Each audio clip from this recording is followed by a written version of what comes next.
Hello everyone and welcome to PlayStation Access. My name is Rosie and I am joined by the lovely Ash Millman. Hello. Hello, Ashley Millman. I didn't mean to be creepy with that. And we are very, very excited because we've just come back from our first viewing of the first episode of The Last of Us. I like you say first viewing straight away. It's like, we know we're going to watch some more. We're going to watch it again. We're going to watch some more, watch it again. Already itching for the next episode, as I'm sure you all are, because by the time this video goes out, you hopefully would have just seen it as well. If not, there will be spoilers because we're going to be talking about everything we saw in the first episode, our first initial impressions, what we think of it, and if you can't tell from the enthusiasm right now in the room, we really, really, really, really, really liked it. Yes, so, it's amazing, isn't it? It's so good. So, gosh, where to start about what we really enjoyed about it? I think start at the beginning. So we know, obviously, this is an adaptation of The Last of Us, which is a massive game, massive story that we've come to know and love over many years. So as soon as you kind of open up and see this episode, it's like, oh God, we're treading some beloved waters here. I know, when the intro sequence happens, you know, when you saw the fungus and stuff growing and they had the theme tune playing, I was immediately just,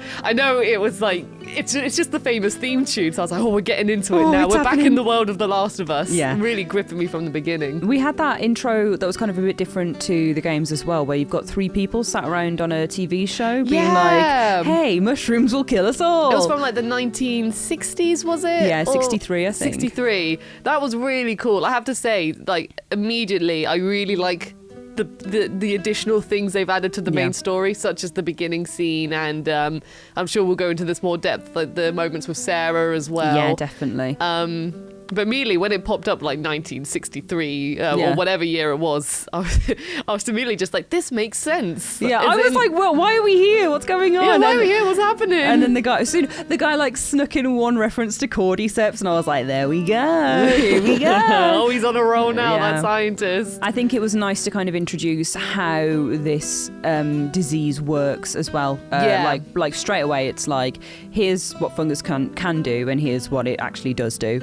Without going into loads of detail about it, it's just like, here you go, here's all of the bits and pieces. And I feel like the episode as a whole was very much a setup for the rest of the series. Like, it's a really solid foundation that shows what maybe game fans are very familiar with from these opening sequences, in a whole new way, in a compact way, but then expanding areas that we haven't seen a lot of. And I think Sarah, like you say, is the best example of that. Like, seeing her interactions with the neighbours was so good.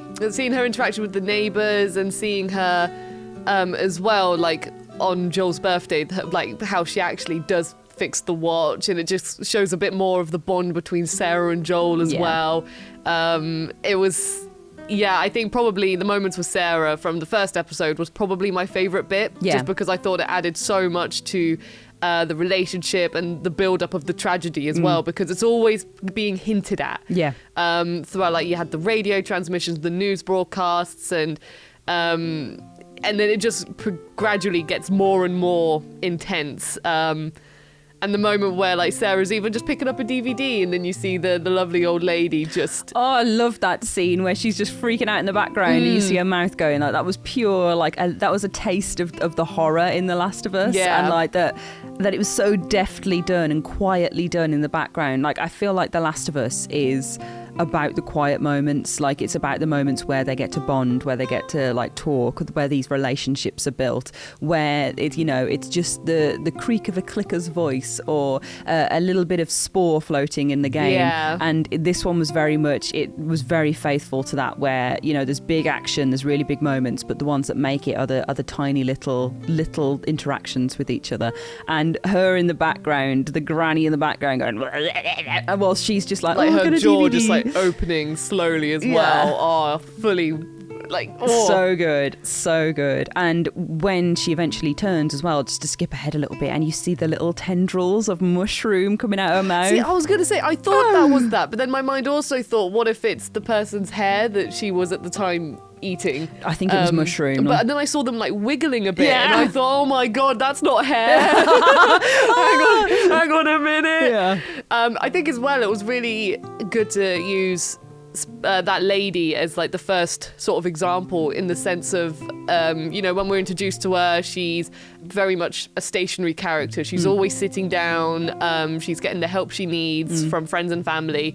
But then when she when she goes through the transition and she's like in the runner phase, she's so quick. Yeah. Like that immediately just shows what this infection does to you, is in it just controls you to, no matter what state you're in, you are going like fully running. And there were so many moments in this episode as well, where even when Joel was being chased by the runner whilst carrying Sarah, I thought that was really intense because it was insanely quick, the way the runner, the speed. He can't outrun with Sarah in his arms. Oh God, talking about Ellie already. Okay, go with Sarah in his arms, and he's trying to outrun it, and you know that he can't do it. Oh God, yeah, the tension was perfect. And it's like the lack of control as well that I guess you could say the host has to it. The way that even though they're still running, they, you know, if you take a sharp corner, then they just slide all over the place because they just are thinking like, they're just mushrooms. They're just like get them, eat them. I think we should probably talk about Joel and Ellie as well as our main characters kind of being introduced. So we've got Pedro Pascal as Joel, and we have Bella Ramsey as Ellie, and the pair of them are just supreme, like sublime. Like they're amazing. They are so good. They're such a faithful pair. All of the, and I mean, just in general, all of the actors in this series have been so like absolutely insane. Yeah. But yes, I just had to say that. But going back to Joel and Ellie specifically, they're just really, really good, aren't they? There's not loads to say about it because I just feel like, you know, I think on the posters or the advertising, it's like Bella Ramsey is Ellie and, you know, Pedro Pascal is Joel. And it's just they literally are those characters. I feel like that kind of gruff but emotional sense of Joel is like, Pedro Pascal knows what he's doing, doesn't he? Like, he knows what he's doing. He knows what he's doing. He's done like The Mandalorian, where he's had to take his precious little living cargo across all sorts of terrible situations, and that sense of, you know, he's rough and he's tough and he's been through stuff, but he's still feeling at the centre of it. He's just layered. Even at the beginning, like we were saying, with the additional sort of story segment they added with Sarah, you know, when they're having the banter about going to visit the neighbours, that's still, even though that in the game you only have a small segment of Joel before everything goes bad, you know, his more optimistic state, the role is just absolutely nailed in these.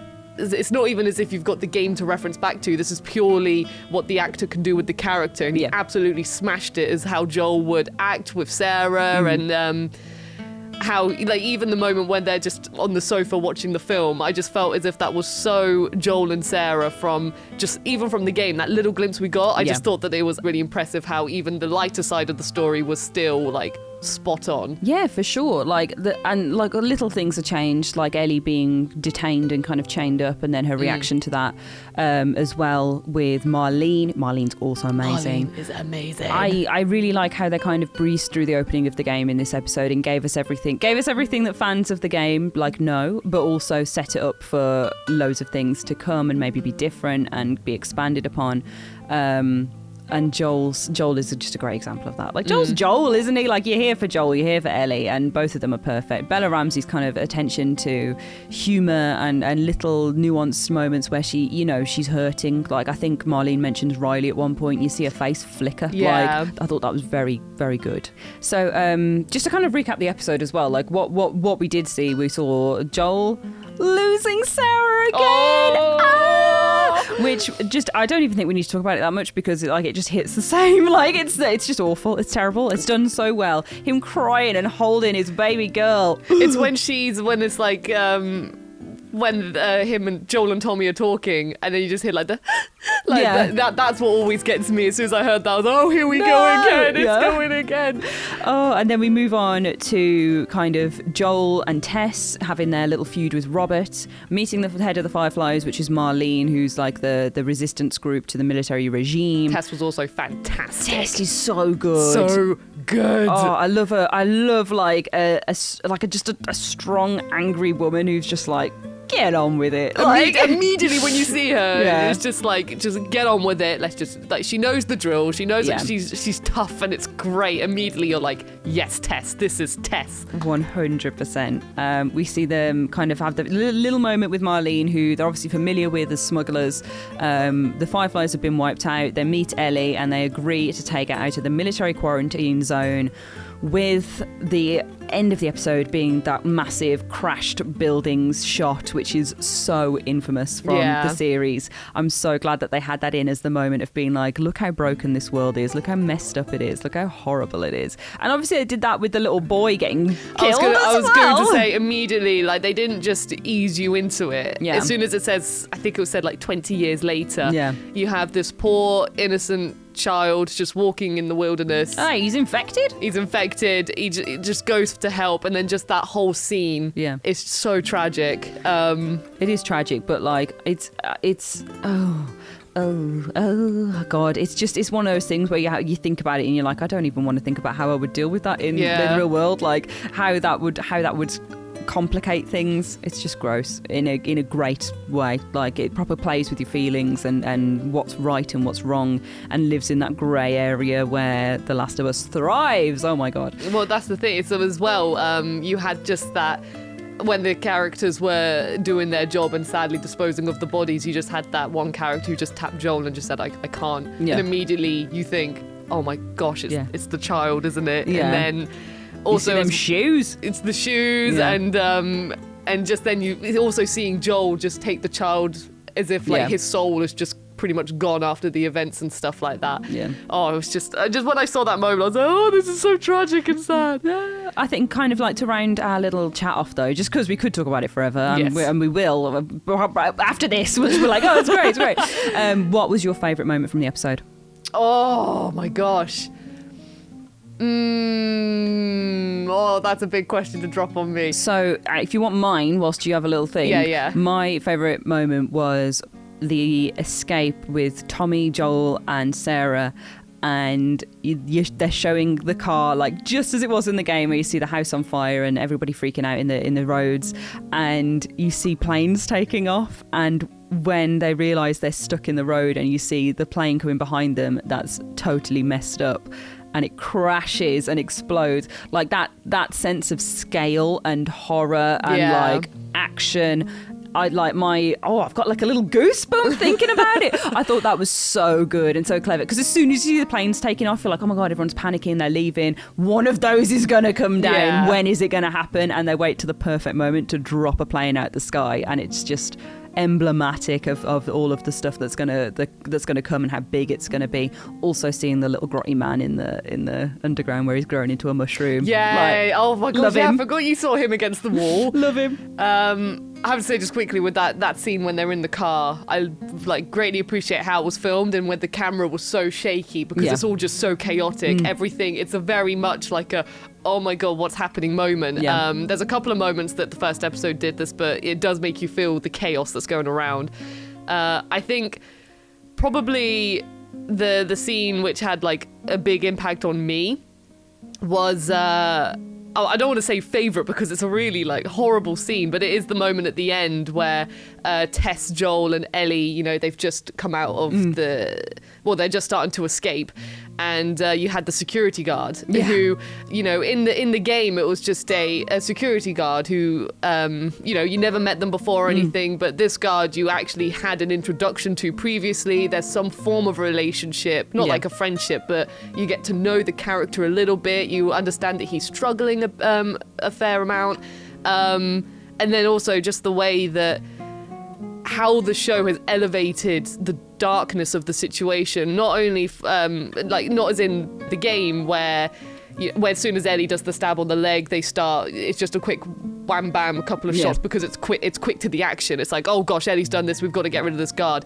Now it's a situation where Ellie stabs the leg still, but Joel just has a freak out moment. And I think that just really hammered down more on Joel and his trauma and stuff. Like seeing a young girl threatened and the gun, the flashback to the gun, like laying the groundwork for the surrogate daughter role. So again, that was just like a little something that they added in, but that was probably one of the moments that I remembered the most from the show. Just the tragic, brutal beating of that guard. I love that it's like really grossly violent. Like, I want that from the rest of the series as well. Like, what I'm looking forward to is seeing people be beat to a pulp, just because that's what the game's like. The game is not nice. Like, it's violent, it's nasty, it's not desperate. Holding back. It's not holding back. I want to see that in special effects. I want to see people like bleeding and covered in bones. You know what I mean? Like, I want to see all sorts as well. And then when that tragic moment does happen, like you say, you see the destroyed sort of quarantine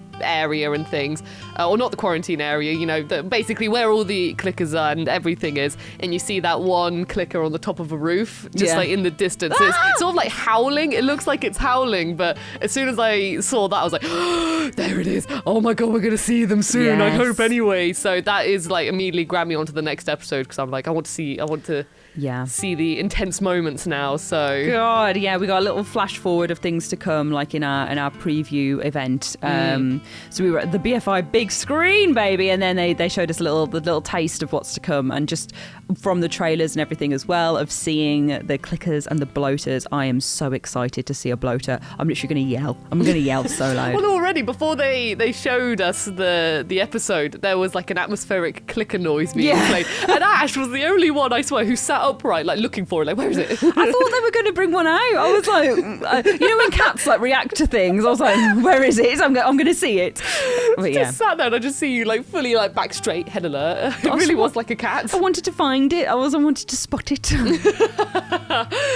But you can tell as well, I've still got the stamp on my hand from the event. I'm not sure if you can see it, but we're still very fresh after viewing it, which hopefully you guys are all as well after watching the first episode. Hopefully you've come to join us to see our initial impressions. Like we say, we could go on for way longer about this episode. It was dark, it was brutal, it was tragic, it was like laying out what's to come in the future. It was intense. What an intense first episode, and what a brilliant showcase of the performances that are happening so far already. But I think we should probably wrap that up, Ash. I think so as well. I was going to say, because I could go on to a next point, but I'm going to stop. So, thank you all so much for watching us just chat about our impressions of the first episode. We're super excited for the rest of the episodes, and we hope you guys are as well.